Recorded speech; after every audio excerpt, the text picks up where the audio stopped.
They blew up my great-grandfather's dam at 6 a.m. on a Tuesday, while I was just grabbing coffee. By the time I screeched into the driveway, 100 years of hand-cut limestone lay in smoking ruins, and there stood HOA President Dexter Hawthorne, grinning like he'd won the lottery, brushing dust off his stupid polo shirt. "Free demolition," he smirked. "Your little swamp was killing our property values." What this idiot didn't realize? That swamp had held back floodwater for the entire neighborhood since 1924. He'd just pulled the plug on a ticking time bomb, with spring snowmelt only 6 weeks away. The sharp stink of explosives still hung in the air as Dexter snapped victory selfies, completely oblivious that he'd turned his 800K McMansion into future lakefront property. Old Testament style. What would you do if someone destroyed your family's legacy, then posted smug selfies about it? Drop your worst HOA horror story in the comments. This one's about to go full biblical. My name's Ezra Blackwood, and I'm a hydraulic engineer who thought inheriting 12 acres in Colorado would be the fresh start I needed after my divorce went nuclear. What I got instead was a front row seat to small-town corruption that would make a Chicago alderman blush. The property sits upstream from Millbrook Estates, one of those cookie-cutter developments where every McMansion looks like it was squeezed from the same beige tube. My great-grandfather, Samuel Blackwood, built our stone dam back in 1924 during the Depression, when men knew how to work with their hands and didn't need environmental impact studies to move a rock.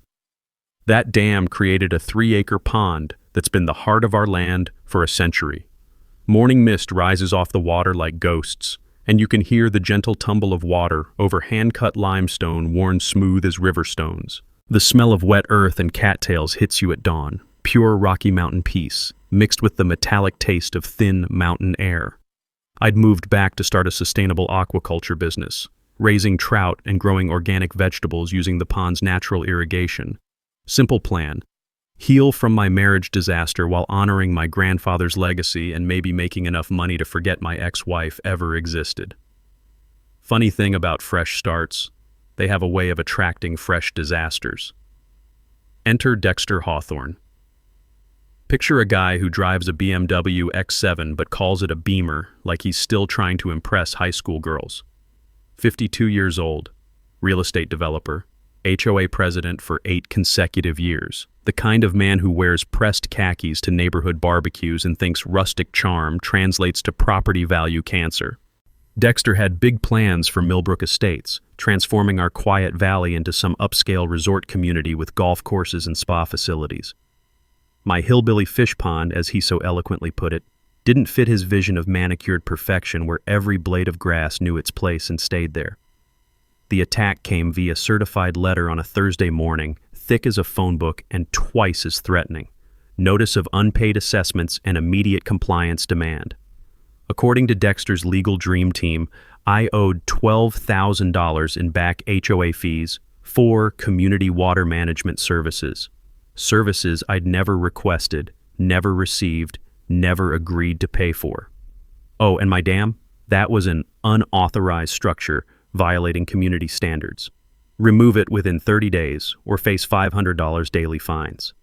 12 grand in fabricated fees, plus $500 a day until I destroyed my family's century-old engineering. For a dam that had been protecting their neighborhood since Warren G.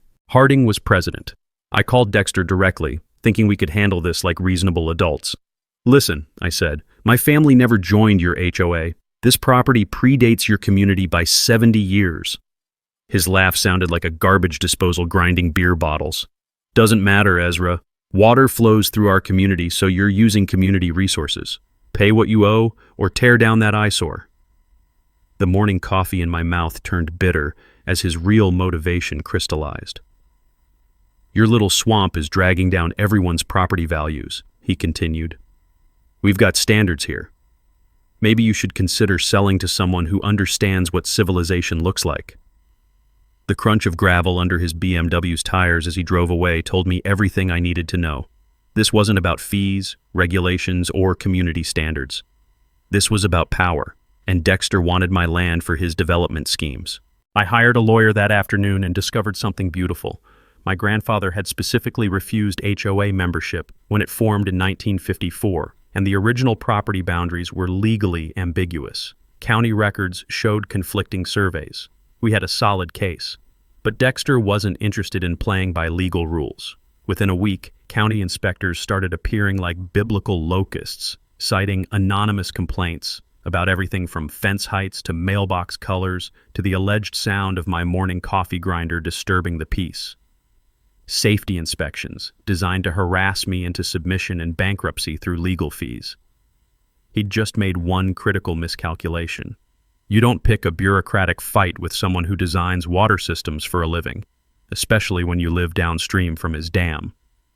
Dexter's first real power play came 3 weeks later when his golf buddy from the county showed up at my door with a clipboard and an attitude. "Rick Morrison, county building inspector," he announced, not bothering to make eye contact.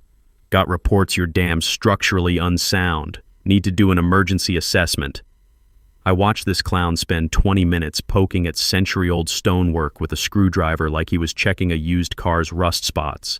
The metallic ping of his tool against limestone echoed across the water while he scribbled notes, never measuring anything, never photographing the foundation, just occasionally grunting disapprovingly for show. His assessment arrived by courier the next morning. Immediate demolition required due to catastrophic structural failure risk. Here's where things got interesting. The report claimed my dam showed severe foundation erosion typical of 1960s concrete construction. I nearly choked on my coffee reading that line. My great-grandfather had built this beauty with hand-cut limestone blocks in 1924, 24 years before concrete was even used for residential dams in Colorado. Morrison had never actually examined my dam. He'd filed a completely fabricated report without setting foot on the actual structure. Time for some engineering education. I hired Matthews & Associates, the structural firm that had certified half the bridges in Colorado, for an independent assessment. Cost me $3,000 I didn't have, but their 40-page report was worth every penny. The lead engineer spent 6 hours crawling over every stone, measuring water flow, testing mortar joints with equipment that cost more than my truck. "Dam exceeds current safety standards by 200%, their summary read. Original 1924 construction superior to modern requirements. Estimated lifespan 500+ years with normal maintenance. 500 years. My great-grandfather had built something that would outlast the Roman Empire." Now, I remembered reading somewhere that when officials falsify emergency reports, they become personally liable for any damages their lies cause.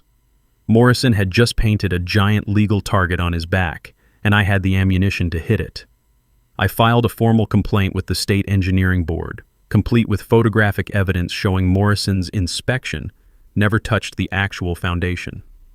Then I sent copies to the county prosecutor, the local newspaper, and Morrison's own supervisor. The smell of fresh printed evidence packets filled my kitchen as I prepared for bureaucratic war. Turns out most states let you demand a second opinion on any emergency demolition order. And if their first assessment was fraudulent, the county has to pay for your independent report plus damages, something they probably should have mentioned in civics class. While I was building my legal case, Dexter launched his media campaign. "Dangerous dam threatens community safety," screamed the Millbrook Herald's front page. Anonymous neighbors expressed grave concerns about the aging structure that could collapse at any moment and flood dozens of homes. Pure fiction, but effective fiction. Dexter organized a concerned citizens petition drive, going door to door with professionally printed flyers showing stock photos of actual dam failures from other states. The sound of his leather shoes clicking on concrete sidewalks became the soundtrack of my daily harassment. "Would you want this ticking time bomb in your backyard?" he'd ask, pointing at photos of disasters that had nothing to do with my property. 57 neighbors signed his petition demanding immediate removal of my hazardous structure. Time for some community education. I invited every petition signer to tour my property and see the actual dam, not Dexter's scare tactic photos. 23 showed up on a Saturday morning, and I walked them through the engineering basics using terms they could understand. "See how the water flows over the spillway?" I explained, running my hand along the smooth limestone. "That controlled release prevents flooding. Remove this dam, and all that water hits your neighborhood at once during spring runoff." The texture of century-old stonework under my fingers, still solid, still precise, still doing exactly what my great-grandfather designed it to do, told the real story better than any technical report. By noon, 18 of those 23 neighbors had crossed their names off Dexter's petition. But Dexter wasn't done playing dirty. County demolition trucks appeared in my driveway Tuesday morning at 6 a.m., despite my pending legal appeals. Orange-vested workers started unloading equipment while the crew chief waved Morrison's bogus emergency order like a magic wand. I blocked the access road with my pickup truck and called every lawyer, reporter, and county official in my phone. "You're interfering with public safety," the crew chief shouted over the diesel rumble of his equipment. "I'm preventing destruction of private property based on fraudulent paperwork," I shouted back. 20 minutes later, Dexter arrived with 2 sheriff's deputies claiming I was threatening public safety by obstructing emergency services. He'd finally overplayed his hand. Local TV news crews don't usually cover routine demolitions, but they sure as hell show up when police get called to property disputes involving corruption allegations. Channel 9's cameras caught every word as Dexter tried to explain why a dangerous dam had been standing safely for 99 years, but suddenly needed emergency demolition the day after my lawyer filed corruption charges against his inspector buddy. His first tactical mistake: going on camera while angry makes you look guilty, even when you're telling the truth. The news coverage had barely died down when Dexter pulled out his next trick: buying politicians. City Councilman Bradley Walsh, another golf buddy because apparently Dexter collected corrupt officials like some people collect stamps, suddenly developed passionate concerns about pre-1950 water retention structures and their environmental impact on modern communities. Walsh introduced Emergency Ordinance 847 at Thursday's City Council meeting, claiming stagnant water from aging dams was breeding mosquitoes and threatening public health. The ordinance specifically targeted water structures built before 1950, which meant exactly one thing in our county: my dam. I sat in the back of that stuffy municipal building, breathing recycled air that tasted like old coffee and broken dreams, watching Dexter's puppet show unfold with the kind of shameless coordination you'd expect from a community theater production. "We must prioritize community health over individual property rights," Walsh declared, reading from notes that probably came straight from Dexter's legal team. But here's where Dexter's arrogance bit him square in the ass. During the public comment period, I stood up and asked one beautifully simple question. "Councilman Walsh, can you name any other pre-1950 water retention structures in our jurisdiction that this ordinance would affect?" Dead silence. The man literally shuffled his papers for 30 seconds. You could hear every rustle echoing off the cheap acoustic tiles, before mumbling something about comprehensive community planning. That's when I dropped the bomb I'd been preparing for 2 weeks. I'd spent my evenings digging through public records like a forensic accountant on a cocaine bender. Property deeds, development permits, corporate filings, following the money trail that led straight back to our HOA president's secret empire. "Council members," I said, pulling out a folder thick enough to choke a draft horse, "I'd like to present evidence that the primary beneficiary of this ordinance owns 47% of the upstream parcels through various LLCs and has filed preliminary development plans for a $12 million resort community." The crackle of paper in that dead-quiet room sounded like gunfire in a library. Here's the beautiful part. Dexter's development plan required removing my dam to build artificial golf course water features that he would control. He'd been lying about environmental concerns while planning to replace natural flood protection with decorative ponds for rich people to admire between martinis. You could literally watch the blood drain from Dexter's face as I read from his own development documents. His mouth opened and closed like a fish gasping on dry land while his carefully constructed environmental narrative crumbled in real time. His grand plan wasn't about community safety or property values. He wanted to tear down a century of flood protection so he could build fake lakes for tourists to Instagram while they pretended to golf. The council postponed their vote, pending further environmental review, which was political speak for holy shit, we almost got caught helping with obvious corruption. But Dexter was nothing if not persistent, like a tick that's found a particularly juicy vein. The next week brought a parade of bought and paid for experts claiming my stagnant pond was an ecological disaster waiting to happen.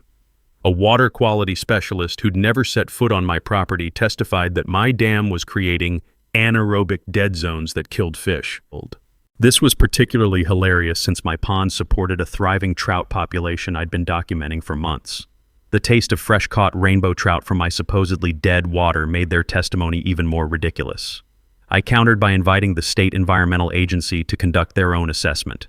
Their biologists spent 3 days cataloging the wildlife my pond supported: 24 fish species, countless aquatic insects, nesting waterfowl, and a family of beavers who'd moved in upstream.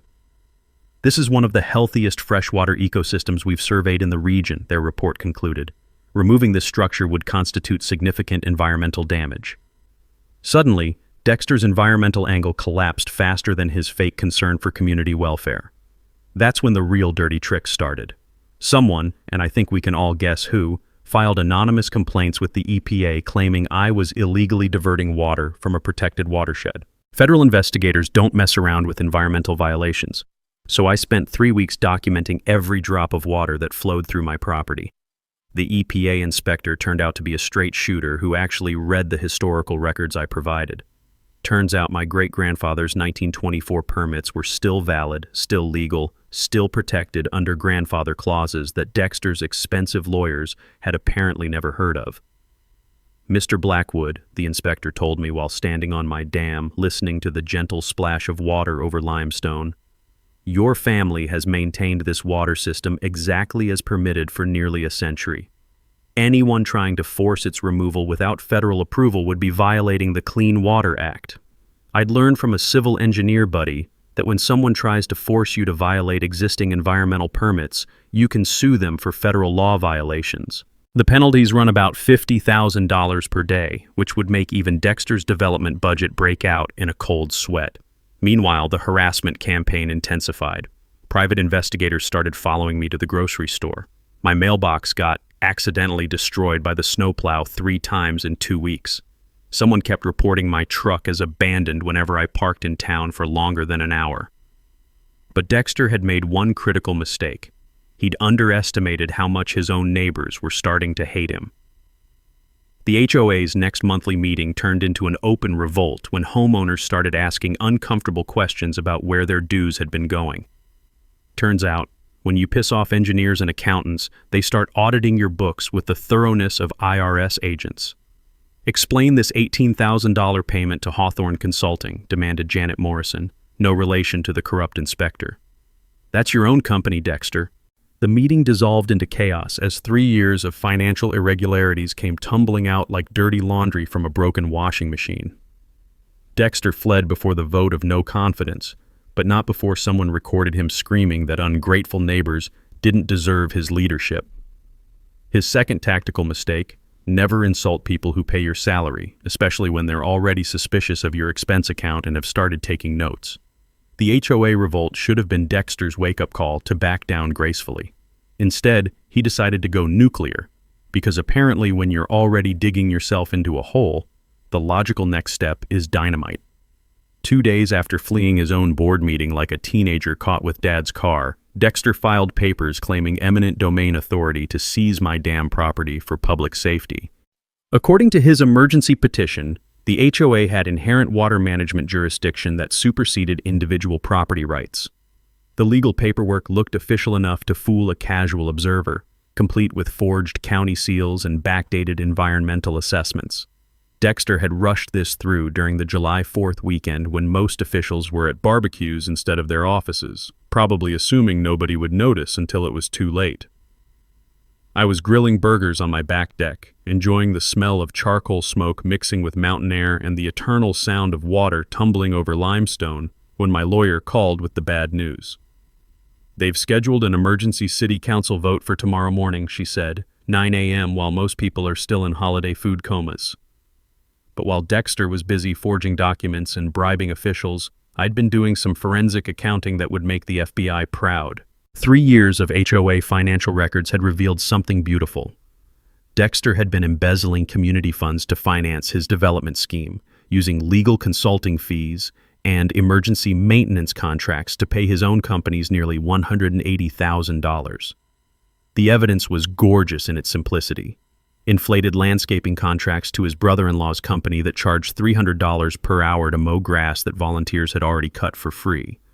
Legal consulting fees paid to Mountain West Advisory, a shell corporation that existed only on paper and happened to share Dexter's business address. Maintenance contracts with companies that had no employees, no equipment, and no purpose except funneling HOA money into Dexter's personal accounts. I'd learned something fascinating from my forensic accountant neighbor. In Colorado, HOA financial records are public documents that any homeowner can request within 10 business days. Most people never bother asking, which is exactly what corrupt board members count on for their retirement planning. Dexter had been running a textbook embezzlement scheme, stealing homeowner dues to fund his private development projects. Every payment was documented, every fake invoice was preserved in the HOA's own files, every forged signature was photographed and time-stamped. The smell of fresh printer ink and righteous anger filled my kitchen as I prepared evidence packets for every homeowner in Millbrook Estates. I called an emergency HOA meeting for Sunday evening, the night before Dexter's secret city council vote. The community center had never seen a crowd like this.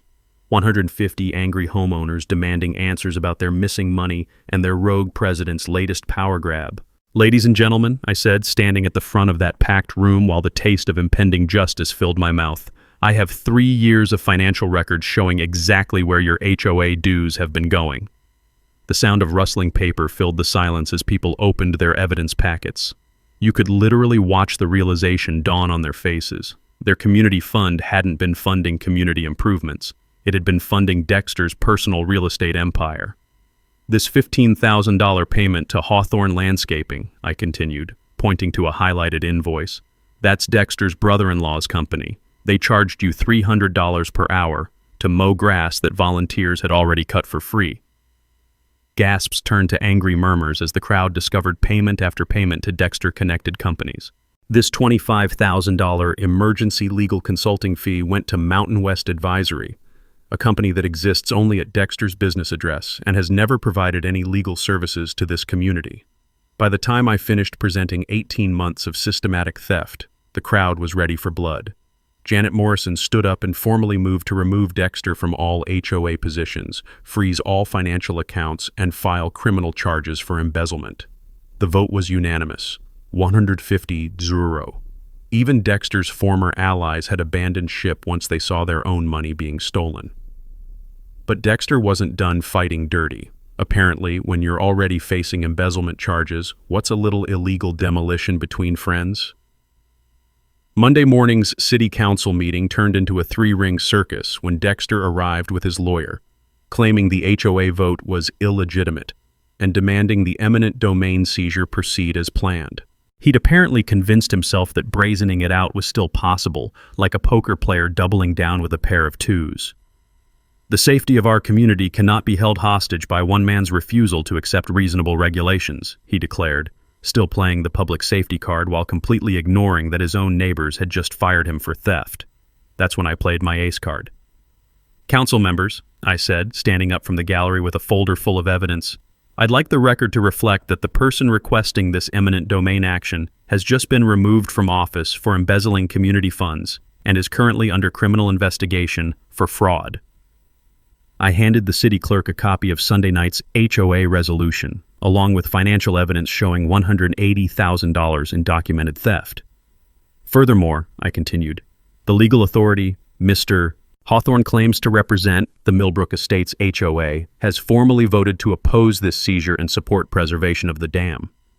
You could watch Dexter's lawyer physically distance himself from his client as the implications sank in. Even corrupt politicians won't touch someone actively being investigated for embezzlement. Bad for their own legal health and campaign contributions. The council voted 7-0 to table Dexter's petition, pending resolution of criminal matters. But the sweet taste of victory turned bitter when I realized Dexter's final desperate move. Rather than accept defeat gracefully, he'd decided to take his revenge directly. If he couldn't steal my land legally, he'd destroy it illegally and deal with the consequences later. The strategy of a man who'd already lost everything and had nothing left to lose. County demolition crews appeared at my gate Thursday morning with orders to begin emergency demolition based on Morrison's original fake safety report. The crew chief waved that fraudulent assessment like it was still valid, even though the state engineering board had formally revoked it 3 days earlier. "This is an illegal demolition," I told him, standing between his excavator and my dam. "Take it up with the county," he replied with a shrug.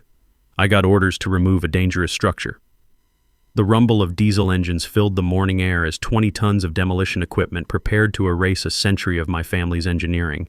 And somewhere behind the legal smokescreen I knew Dexter was watching and waiting, counting on bureaucratic confusion to let him destroy what he couldn't steal. Time for the nuclear option. If Dexter wanted to play outside the law, I'd make sure the whole world was watching when physics taught him why my great-grandfather's engineering had lasted 100 years. Standing there watching demolition equipment position itself to destroy my family's legacy, I did something desperate. I called my grandfather's old lawyer. Harold Brighton had been 93 for the past 5 years, according to him, and his memory for details made most computers look forgetful. If anyone knew the legal secrets buried in my family's century-old property rights, it would be Harold. "Ezra," his voice crackled through my phone while diesel engines rumbled in the background. "You need to get to my office right now. There's something in your great-grandfather's papers that changes everything." 20 minutes later, I was sitting in Harold's dusty law office, watching him pull a manila folder from a file cabinet that probably predated television. "Your great-grandfather was smarter than anyone realized," Harold said, spreading yellowed documents across his oak desk. "Look at this." And the document was dated 1953, a legal agreement between Samuel Blackwood and the newly formed Millbrook County Water District. My hands trembled as I read the archaic legal language, but Harold translated the important parts. "Your family didn't just build a dam for their own property," he explained. "They entered into a perpetual flood control contract with the county. You're legally responsible for maintaining downstream flow management, and you have the authority to protect that infrastructure from interference." The metallic taste of adrenaline filled my mouth as the implications hit me. "Wait," I said. "You're telling me that removing my dam would violate a legally binding flood control contract?" Harold's grin reminded me why he'd never lost a property rights case in 60 years of practice. "Better than that, son. If anyone forces you to breach this contract and flooding occurs, they're liable for every penny of damage, plus federal penalties for interfering with authorized flood control infrastructure." I stared at the 1953 agreement, understanding dawning like sunrise after a long night.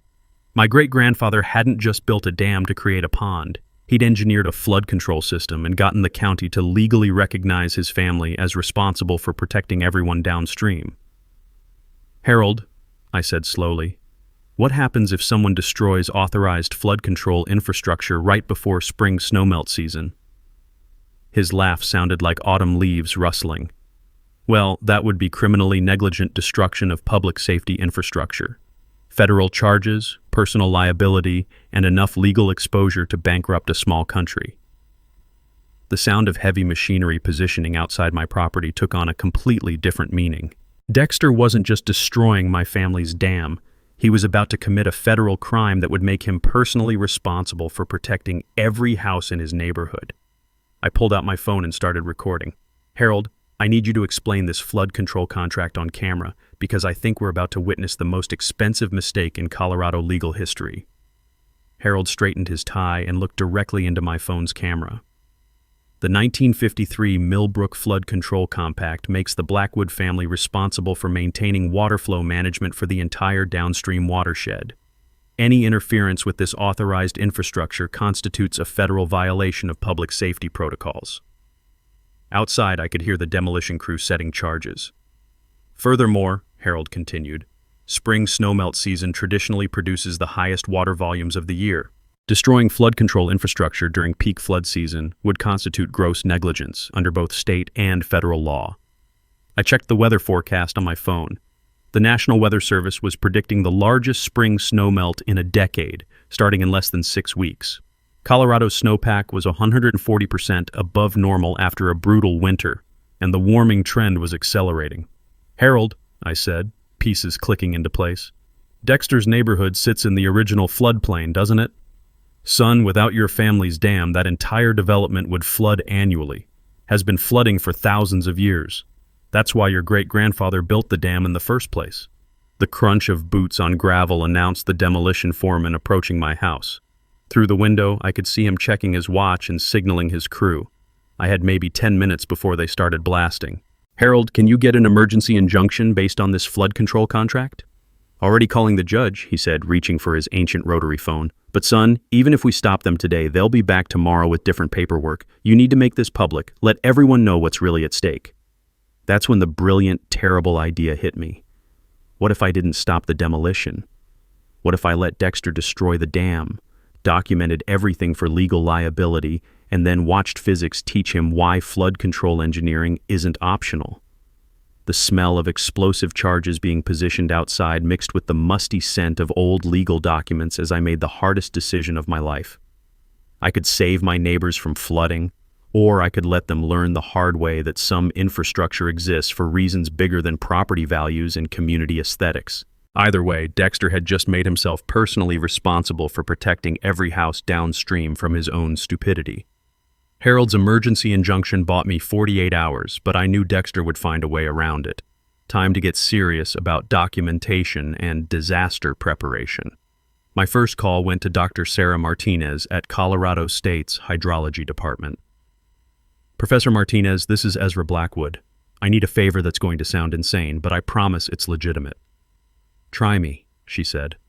I need computer modeling for what happens when a century-old flood control dam gets destroyed 6 weeks before the biggest spring snowmelt in a decade. 3 hours later, I was driving to Fort Collins with a hard drive full of survey data, historical flow measurements, and current weather projections. Dr. Martinez's graduate students needed a real-world project for their flood modeling thesis, and I was about to give them the disaster scenario of a lifetime. This is fascinating, Dr. Martinez said, reviewing my great-grandfather's 1924 engineering notes. Your ancestor was using techniques that we didn't formally recognize until the 1970s. He basically invented modern watershed management by accident. Her students spent 2 weeks building computer simulations that would make Noah jealous. The results were terrifying and beautiful. Without my dam, spring snowmelt would turn Millbrook Estates into a temporary lake that covered 47 houses and lasted 3 to 4 weeks.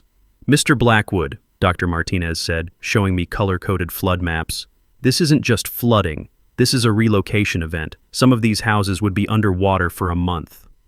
I learned something valuable about disaster preparation. Universities love real-world projects, and graduate students work for pizza and academic credit. My $200 investment in computer modeling would have cost $50,000 from a private consulting firm. Next, I needed legal armor. My second call went to Rebecca Torres, an environmental lawyer who specialized in federal water rights violations. She drove down from Denver after I faxed her Harold's 1953 flood control contract. Ezra, this document is legal dynamite, she said, spreading papers across my kitchen table. If someone destroys authorized flood control infrastructure and people get hurt, they face personal liability that insurance won't cover. She explained something I hadn't considered. When officials act outside their legal authority, they lose qualified immunity and become personally responsible for damages. Dexter's eminent domain claim was fraudulent, Morrison's safety assessment was fabricated, and the demolition order violated federal law. Anyone who destroys your dam will be personally liable for every flooded basement, every displaced family, every dollar of property damage, Rebecca explained. We're talking about potential liability in the tens of millions. And time for community organizing. I created the Millbrook Safety Coalition with Janet Morrison and 2 other former HOA board members who'd gotten tired of Dexter's corruption. Our mission was simple: educate neighbors about flood risk and give them tools to protect themselves. Our first flyer was brutal in its simplicity.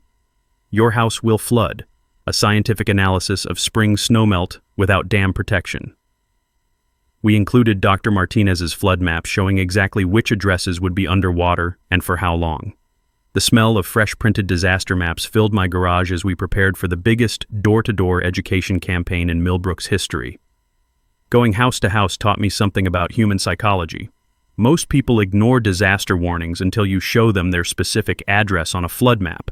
But once they see their own house colored bright blue under 6 feet of water, they pay attention fast.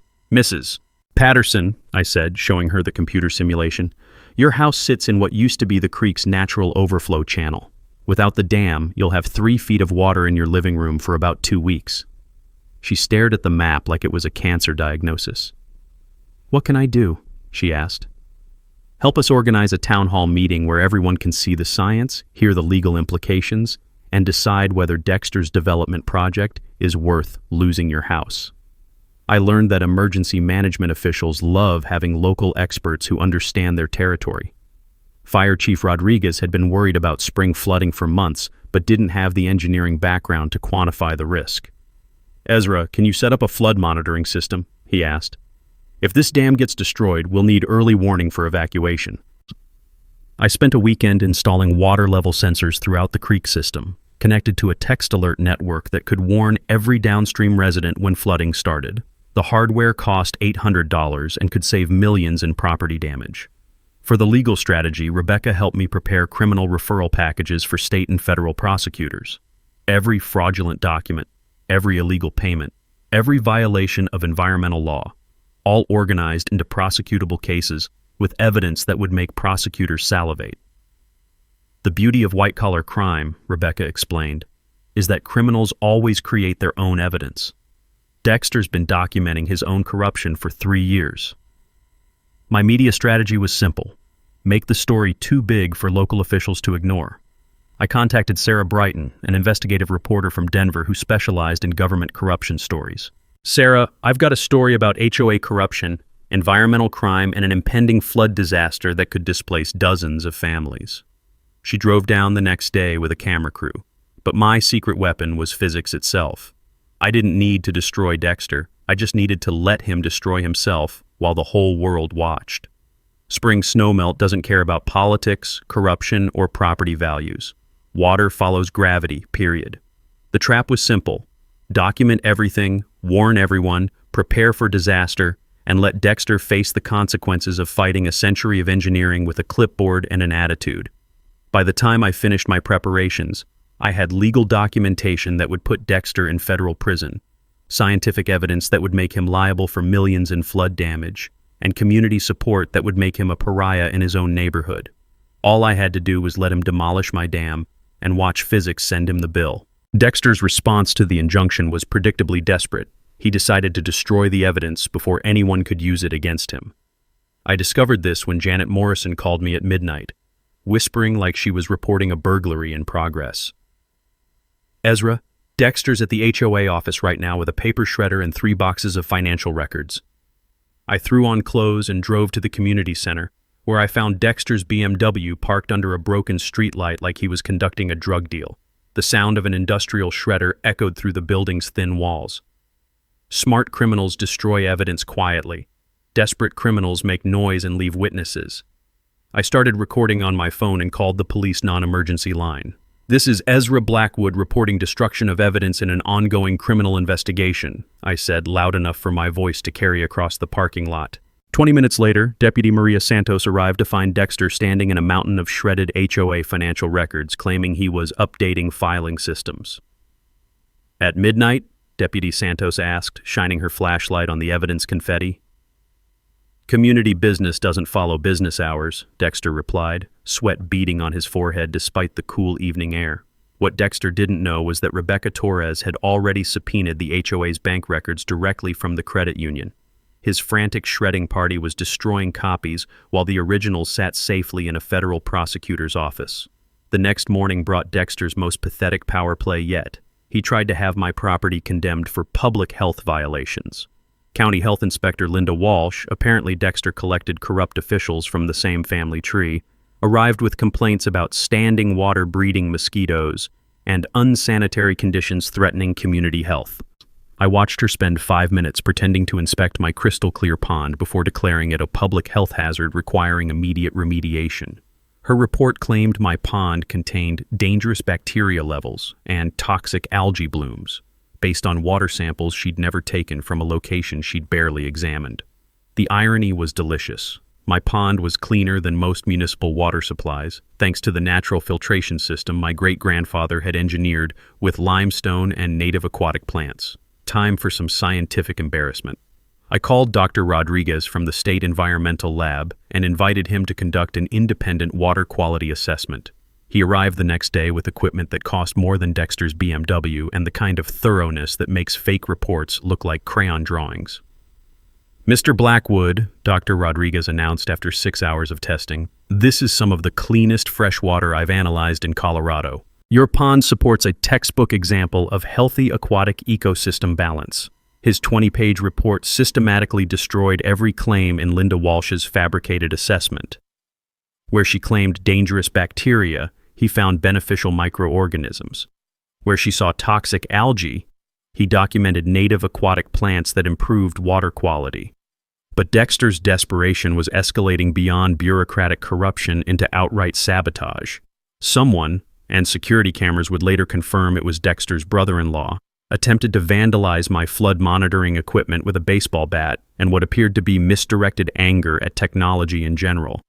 The trail camera footage was comedy gold, a middle-aged man in khakis swinging wildly at waterproof sensors while cursing about government surveillance and property rights. I learned something useful about security systems. Wireless trail cameras cost $60 and provide HD evidence of trespassing. Just make sure they're positioned on your own property where recording is completely legal.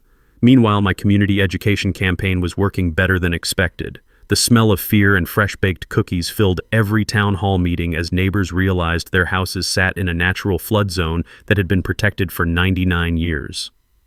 Mrs. Brighton, your beautiful garden sits exactly where Millbrook Creek used to overflow every spring, I explained, pointing to historical survey maps. My great-grandfather's dam has been protecting your property since 1924. The taste of impending justice mixed with morning coffee as more neighbors joined our safety coalition. But Dexter still had cards to play. His final bureaucratic gambit came through County Commissioner Bradley Walsh. Yes, another golf buddy, because apparently Dexter's social circle consisted entirely of officials who confused public service with personal profit. Walsh proposed Emergency Resolution 1247, declaring my dam a clear and present danger that required immediate removal for community safety.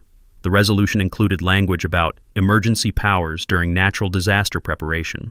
The resolution was scheduled for an emergency vote during the next county commission meeting, which Walsh had deliberately scheduled for Thursday at 2 p.m. when most working people couldn't attend. I showed up anyway, armed with Dr. Martinez's flood modeling, Dr. Rodriguez's water quality reports, and Harold Brighton's legal documentation proving the demolition would violate federal law. Commissioners, I said during public comment, I have scientific evidence that removing this dam will flood 47 houses during spring snowmelt season, which begins in 3 weeks. Walsh tried to interrupt.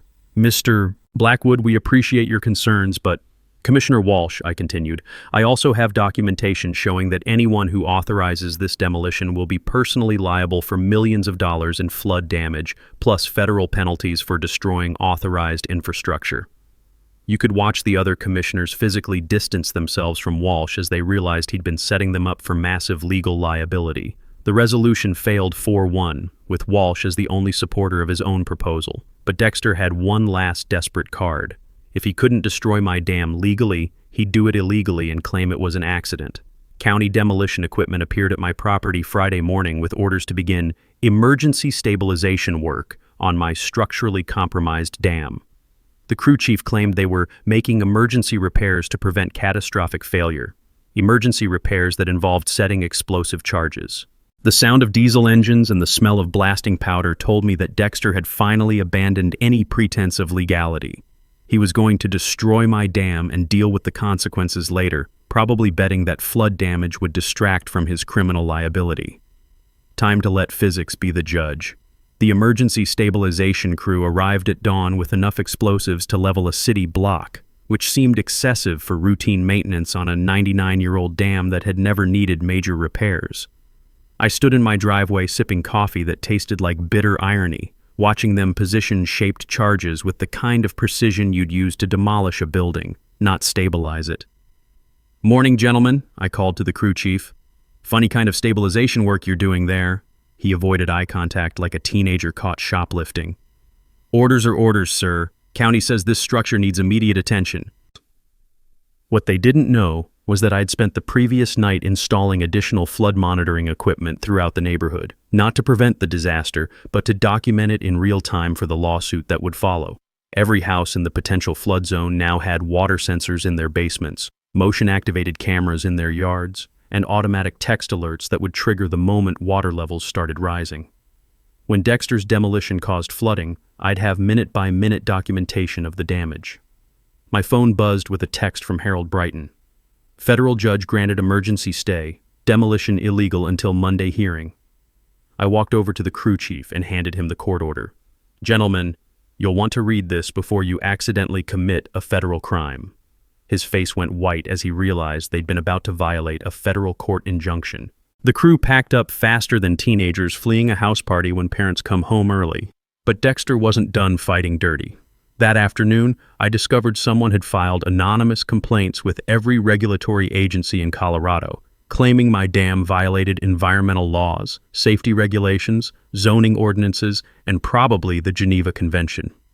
EPA investigators, state environmental officers, county health inspectors, and federal wildlife officials all showed up within hours of each other, creating a bureaucratic traffic jam in my driveway that looked like a law enforcement convention.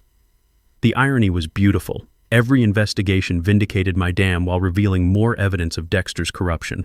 The EPA confirmed my environmental permits were valid. State engineers verified the dam's structural integrity. Wildlife officials documented the healthy ecosystem my pond supported. But each investigation also revealed forged documents, falsified reports, and fraudulent complaints, all traceable back to Dexter and his network of corrupt officials. I learned something fascinating about government bureaucracy. Honest investigators hate being used by corrupt officials, and they tend to investigate the people who file obviously fraudulent complaints. Mr. Blackwood, EPA investigator Jennifer Walsh told me, someone has been systematically filing false environmental reports about your property. We're opening a criminal investigation into whoever's been wasting federal resources with fabricated complaints. The smell of investigation paperwork and the taste of vindication filled my kitchen as federal agents documented Dexter's attempt to weaponize environmental law against me. Meanwhile, the weather was not cooperating with anyone's timeline. Colorado's snowpack had reached 160% of normal levels, and meteorologists were predicting the earliest spring melt on record due to an unexpected warming trend. Ezra, Dr. Martinez called to update me, our models show peak snowmelt starting 2 weeks earlier than predicted. If that dam gets destroyed, flooding could begin within days instead of weeks. Time was running out for everyone, including the innocent families who lived downstream from Dexter's stupidity. That's when I made the hardest decision of my life. I was going to save my neighbors despite their attacks on me, because that's what engineers do. We solve problems, even when the problems are created by people who hate us. I called an emergency meeting of the Millbrook Safety Coalition and presented our final evacuation plan. Ladies and gentlemen, I said to the packed community center, Dexter is going to destroy my dam, whether it's legal or not. We can't stop him, but we can protect ourselves.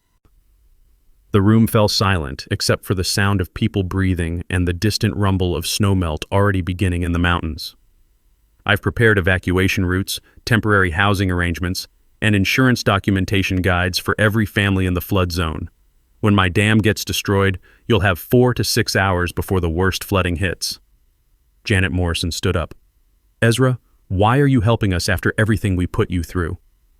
The question hung in the air like morning mist over my doomed pond. Because that's what my great-grandfather would have done, I said. He built that dam to protect this valley, not just our family. Some responsibilities are bigger than personal grudges. The taste of duty mixed with the metallic tang of approaching disaster as I distributed evacuation plans to families who'd spent months trying to destroy the only thing protecting them.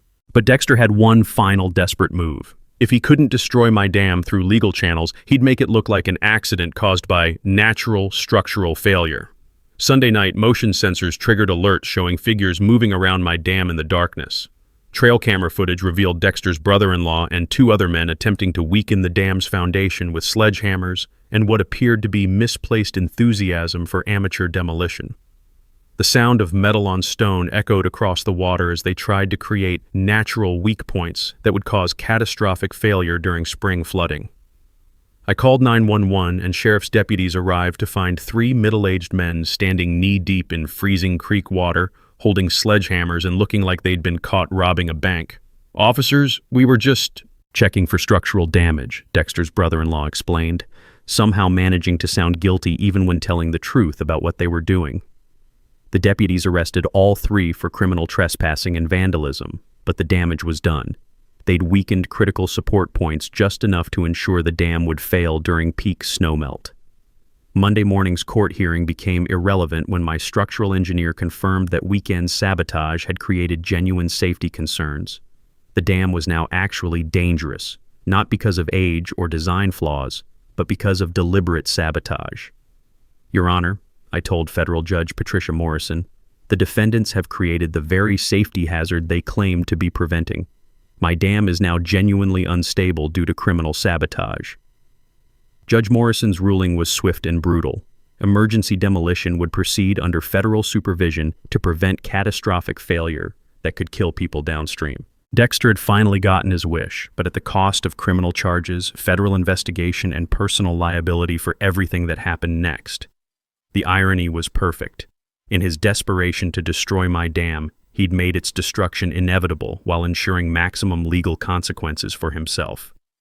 The federally supervised demolition began at 6 a.m. Tuesday, under gray skies that looked like they were rehearsing for the disaster to come. I stood on my front porch watching Army Corps of Engineers detonate a century of my family's craftsmanship, the controlled explosions echoing across the valley like thunder announcing the apocalypse. But Mother Nature, with her perfect sense of timing, decided not to wait for the official meteorological schedule. The first wave of snowmelt hit at 2 p.m., 6 hours earlier than Dr. Martinez's most aggressive predictions. I watched my great-grandfather's pond drain in minutes as 99 years of stored mountain water suddenly remembered what gravity meant. The creek, freed from a century of management, began rising with the enthusiasm of a teenager who'd just gotten car keys and a credit card. By 4 p.m., water was pooling in the lowest parts of Millbrook Estates. By 5 p.m., it was flowing down streets that had been designed without considering where water naturally wanted to go. My phone exploded with text alerts from flood sensors I'd installed throughout the neighborhood. Basement flooding detected at 47 Maple Drive. Water level rising at 23 Oak Street. Emergency evacuation recommended for 1200 Block Pine Avenue. The taste of vindication mixed with genuine concern for my neighbors as I watched physics deliver its final exam in real time. Dexter's $800,000 McMansion, built directly in the creek's original overflow channel, was the first to experience what my great-grandfather had understood a century earlier. Water always finds its way home. At 6 p.m., the Millbrook Community Center became an impromptu evacuation shelter and the venue for the most dramatic town hall meeting in Colorado history. 300 residents packed into a space designed for half that number, many arriving with muddy shoes and shell-shocked expressions. Local news crews had set up cameras to document what would become a textbook case study in how to destroy a community through stupidity and greed. I took the podium while rescue boats visible through the gymnasium windows provided a soundtrack of disaster response. Friends and neighbors, I began. 6 months ago, your HOA president claimed my family's dam was a safety hazard that needed immediate removal. Tonight, 47 of your homes are flooding because that dam is no longer there to protect you. The room fell silent except for the sound of rain beginning to fall, because apparently Colorado's weather had developed a sense of dramatic timing. Sheriff Maria Santos approached the podium with an arrest warrant that had been personally signed by the federal judge overseeing our case. "Mr. Dexter Hawthorne," she announced, "you're under arrest for embezzlement, fraud, environmental crimes, and criminal negligence resulting in property damage." Dexter, who'd been hiding in the back of the room wearing a baseball cap like a failed disguise, tried to slip out the emergency exit, but 300 angry homeowners make an effective citizen's arrest when properly motivated. "Going somewhere, Dexter?" Janet Morrison blocked his path with the determination of someone whose basement was currently hosting an unplanned swimming party. The handcuffs clicked shut while Channel 9's cameras captured every moment of his arrest during live coverage of the flood he'd caused. "Mr. Hawthorne," reporter Sarah Brighton asked, "do you have anything to say to the families whose homes are flooding because you destroyed their flood protection?"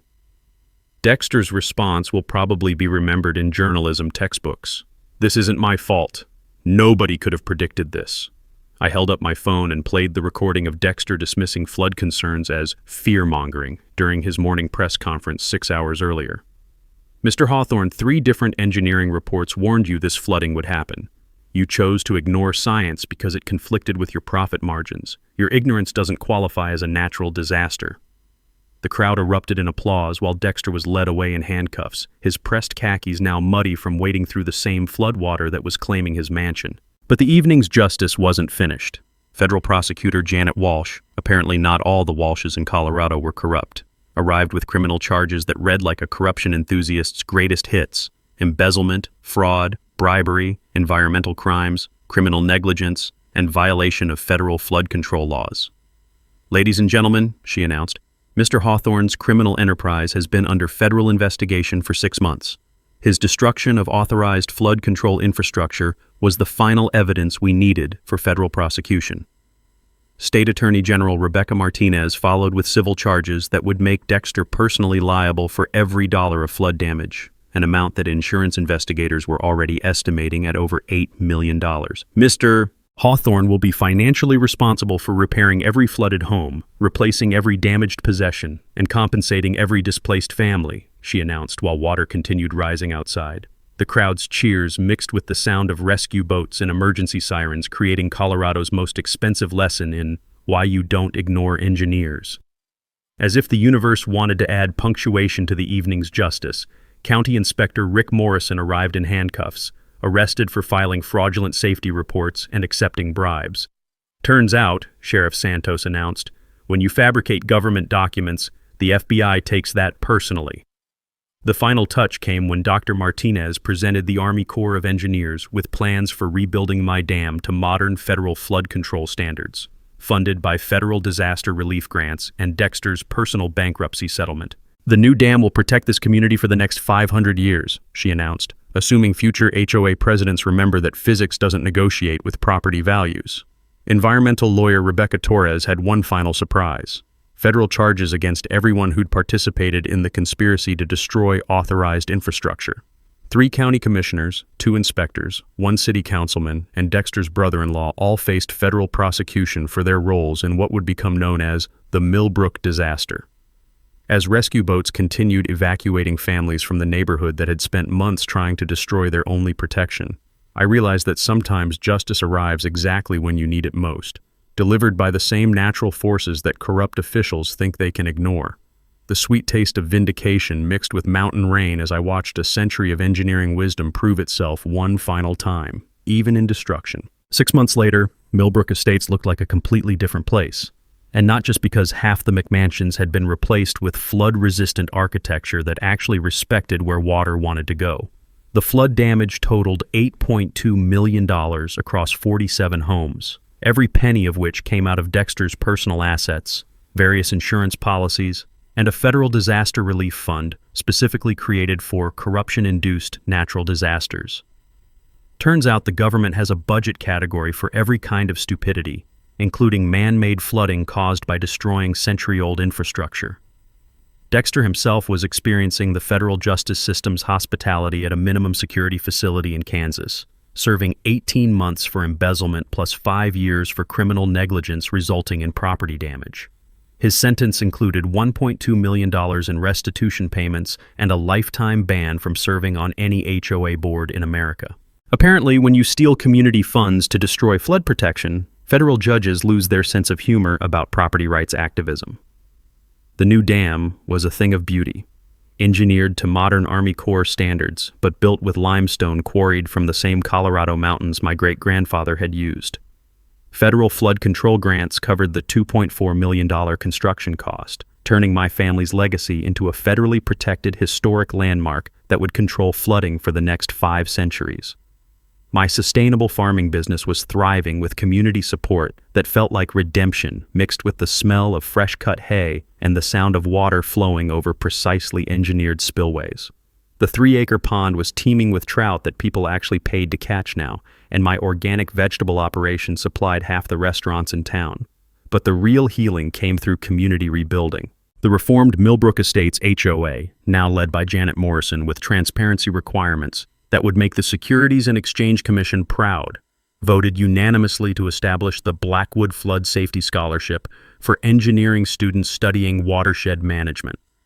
The annual Millbrook Watershed Festival had become a regional celebration of environmental conservation and community resilience. Local breweries competed to create the best damn good decision beer, with proceeds supporting flood control education programs. Kids who'd grown up thinking HOAs were all-powerful learned that physics beats politics, engineering trumps ignorance, and sometimes the guy everyone thinks is crazy turns out to be the only one paying attention to reality. The smell of barbecue smoke mixed with mountain air as 3,000 visitors celebrated the 3rd annual festival around the pond that had caused so much trouble and provided so much protection. My ex-wife Sarah had moved back to help manage the expanded aquaculture operation, realizing that fighting for something meaningful beats fighting over divorce settlements. We weren't remarried, but we were rebuilding something stronger than what we'd lost. The historical marker erected by the Colorado Historical Society read, Samuel Blackwood Dam, built 1924, destroyed 2024, rebuilt 2025. A testament to the enduring wisdom that water always remembers where it belongs. The Army Corps of Engineers had adopted my great-grandfather's original design techniques for modern flood control projects across the Rocky Mountain region. The new dam now protected 15,000 people in an expanded flood control zone that included 3 downstream communities. Water management consulting had become my full-time profession, protecting communities across Colorado from officials who thought engineering advice was optional. 12 other towns had hired me to audit their flood control infrastructure and educate local governments about the difference between political authority and physical reality. One final piece of justice. County Inspector Rick Morrison was working construction after losing his professional licenses and serving 6 months for falsifying government documents. The sweet taste of karma mixed with morning coffee as I watched him follow engineering specifications without argument. Prison had apparently taught him the value of professional competence. As I sat on my front porch every morning, listening to water flow over limestone that would outlast everyone who'd tried to destroy it, I remembered something my great-grandfather had written in his 1924 construction notes. Build for the floods you haven't seen yet, because water doesn't care about your schedule, your budget, or your politics. It only cares about gravity.